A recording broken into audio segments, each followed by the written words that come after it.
Okay, so let's get on with this. I'm going to start with the pound Canadian dollar for a very good reason. So I'm going to start with the weekly time frame. If you have a look at my screen, basically at the top we have the weekly chart, and at the bottom I have the daily chart. So this is a typical setup for my screen: a weekly and a daily. On some of my strategies, I even use the monthly. So I'm very much looking at a bigger picture. The weekly is where I do most of my sort of analysis, where I look for trend direction, whether the market's in a bull trend or a bear trend or consolidating. And the daily chart is where I look to enter, and most importantly, where I manage my stops. A lot of people use the daily chart, but then go down to maybe a 4 hour or 1 hour for an entry, and then also for stop management. And what happens is, if you're managing your stops on a lower time frame, you tend to get stopped out a lot quicker. And that can be quite frustrating depending on the style of trading that you're looking for. What regular visitors to my webinars will know is that I'm a much slower style of trader. I'm looking for large trends that develop over days, weeks, and months. I'm not looking to get in and out of the market on the same day, within a few minutes or hours. I'm looking to stay in a trend for as long as possible. And then once I'm in that trend, to then compound into that position and accelerate my profits. And a good example of that is the pound Canadian dollar, which we're going to go through right now. So, by the way, the software I'm using is eSignals Advanced Get. This is my choice of software. I don't use MetaTrader or NinjaTrader or any of those other packages. eSignals Advanced Get is what I choose to use. Okay, so let's start with the weekly time frame.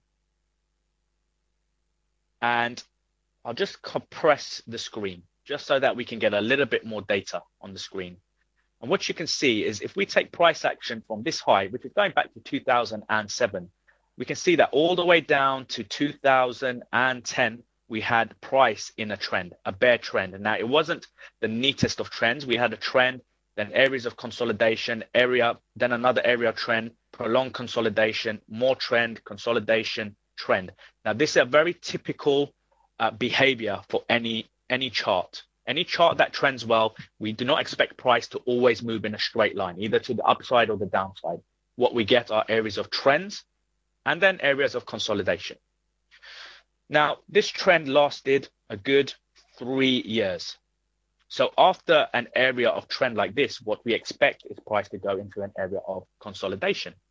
And we can see that right here. So the longer the trend, the longer the consolidation. Now, the longer the consolidation, the bigger the breakout. Now, if you actually look at the length of this consolidation period started in 2010 and then broke out towards the end of last year, so end of 2013. So you're looking at 3 years for an area of consolidation. During this period, this is where trend traders like myself stay out of the market. We're not interested in range-bound markets or consolidating markets. What we're interested in are are trending markets. So when market is in an area of consolidation, what we want to put in are areas of support and resistance that price is bouncing between. So we get a visual idea of where price is staying. And once this area has been broken out, that's when we look to enter the market. So if I get my tools, and if I draw a high point here, right, wrong way. Let me just do that again.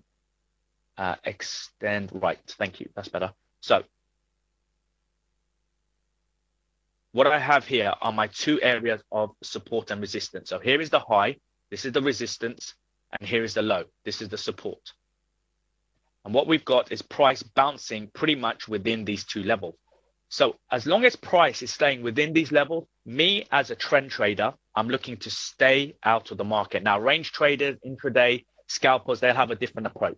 What I am is a trend trader, and what I'm looking for are big moves. So as long as price is staying within this consolidation, I am not in this particular pair. Now, what we then had was a breakout of this consolidation area right here. And this is the earliest where I was alerted to a potential entry into the market. Now, of course, the trend started down here. Now, remember, patience is a big part of trading. While price is within this consolidation area, I'm actually going to stay out of this. Once price breaks out, this is when I'm now looking to enter the market. So I look at the weekly time frame to determine whether price is in a trend. And you can see at this area here, this is when I started looking at this for a potential entry point. Let's go down to the daily time frame. I'm just going to pull back price action. Okay, so what you're currently looking at is a naked chart. There's no indicators, there's nothing on here. I will load up one indicator. And that is the daily 200 moving average. Now, the daily 200 moving average, I'm sure most of you are familiar with. It acts as a major area of support and resistance. And you can see that this is where areas where it's acted as support, where prices bounced along, and there's areas where it's acted as resistance. So the daily 200 moving average acts as a major area of support and resistance. But it also has a second use, and that is to give trend traders like myself a bias in price action. So what do I mean by that? What I mean by that is when price is above the daily 200 moving average, this is considered a bull market. And so I'm looking for buying opportunities. And when price is below the daily 200 moving average, this is considered a bear market. And this is when I'm looking for shorting opportunities. Now, guys, be aware, this is not something that I've invented myself or, it's basically something that's been in existence for a while. If you go back to the turtle traders, they used the same philosophy. So the turtle traders happened in 1982. They were trained by Richard Dennis, who'd been a very successful trader. It's a philosophy that's been in play for a while. Okay, it's just that these little details can make a big difference to your trading. So when price was above the daily 200 moving average, that's when I'm looking to enter this market as a long opportunity. I'm just going to compress price action once again.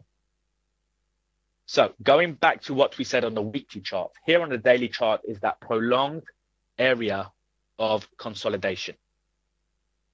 I'm going to get my support and resistance tools again, and I'm just going to draw in those areas of support and resistance. So there's resistance and there's support. Excuse me. What we are waiting for was for price to break out of this consolidation area. And you can see that in September of last year, we got a break of this consolidation area. And this is where I now started to look for entry points.